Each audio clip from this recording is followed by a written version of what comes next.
As we are moving you forward this morning, much to say, Bay Area tech workers, many of them are returning to the office. Today, Google launches its hybrid work model. Today in the Bays, Bob Redell live for us outside of the company's Mountain View campus to break down those changes workers will see. Bob?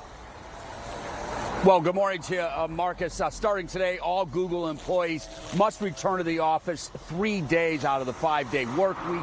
The other 2 days, they can be at home or some other location. And if an employee does want to show up at the office more than 3 days, they're more than welcome to do that. To enter the offices, all workers must be vaccinated against COVID. If they are unvaccinated, they must work under company-approved restrictions. That includes masking and regular COVID testing. During the pandemic, over 14,000 Google workers around the world moved to a new office or went fully remote. Also, many of them left the Bay Area and spread out across the country.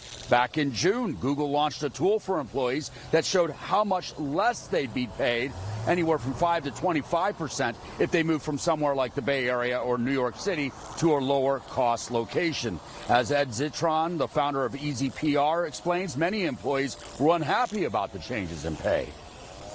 Google is going to see a massive amount of pushback. Apple has seen the same thing. The pandemic has pushed a reconciliation of what people are being paid for. Are they being paid for time, or are they being paid for output? Are they being paid for attendance, or are they being paid for work?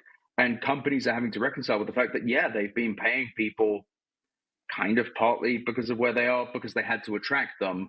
But now companies are facing this thing where employees have more power.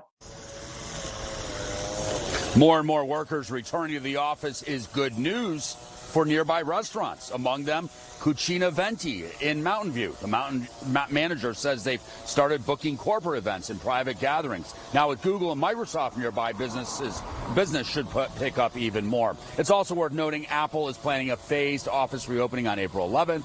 Twitter reopened its offices back in March. However, both Twitter and Slack have said they will allow remote work indefinitely.